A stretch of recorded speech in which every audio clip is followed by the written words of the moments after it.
Une dernière question, Monsieur le ministre, si vous le permettez. Des informations font état d'imposition de visa aux ressortissants de l'AES dans l'espace CEDEAO. Qu'en est-il?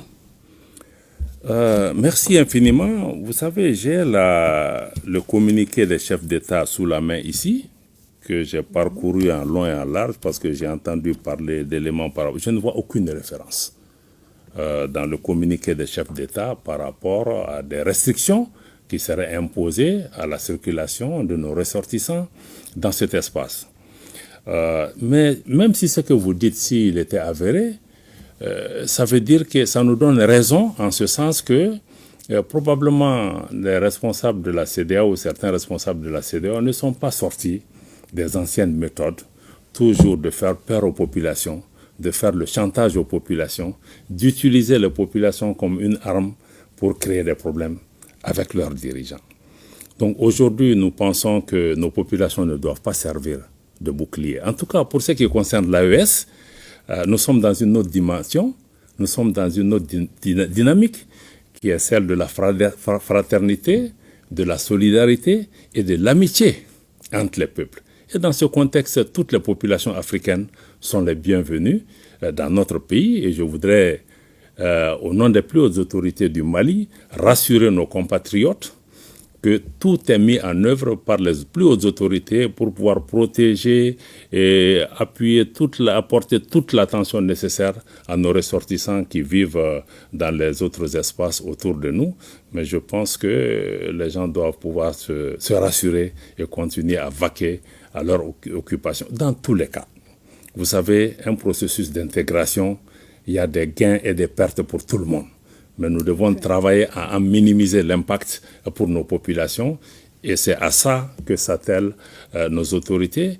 Mais il faut aussi qu'on comprenne que le chemin qu'on a pris est un chemin difficile, qu'il y a des conséquences, il y a des difficultés, mais tout est fonction de l'objectif que nous recherchons. Certains résultats ont pu être atteints grâce au sacrifice des Maliens, qui auraient cru que le Mali aurait pu atteindre ses résultats sur le plan sécuritaire avec ses propres moyens, face à des puissances qui ont été là avec des milliards de dollars investis pendant 10 ans qui n'ont pas donné de résultats. Donc dans le cadre de l'AES aussi, parions que nous allons pouvoir, avec nos maigres moyens, avec vraiment une volonté forte, pouvoir exploiter d'abord l'homme sahélien dans le cadre de cette confédération pour pouvoir donner une autre alternative, mais qui soit quelque chose de concret.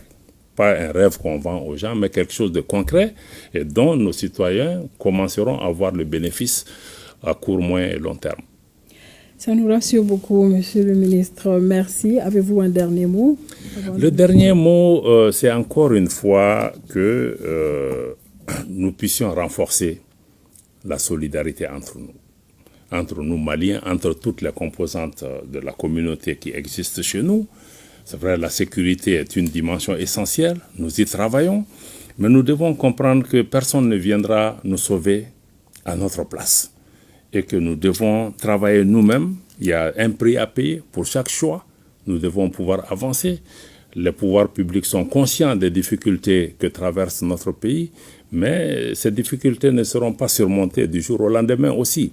Donc nous devons pouvoir maintenir le cap pour faire en sorte que nous travaillons dans un pays, nous arrivons à avoir un pays en sécurité, un pays stable, un pays où la prospérité est partagée, où les dirigeants communiquent en toute transparence aussi avec les populations sur les difficultés et qu'on puisse se mobiliser pour trouver ensemble des solutions qui préservent notre pays. Merci beaucoup, Monsieur le ministre, d'être passé. Merci infiniment. Merci. Et nous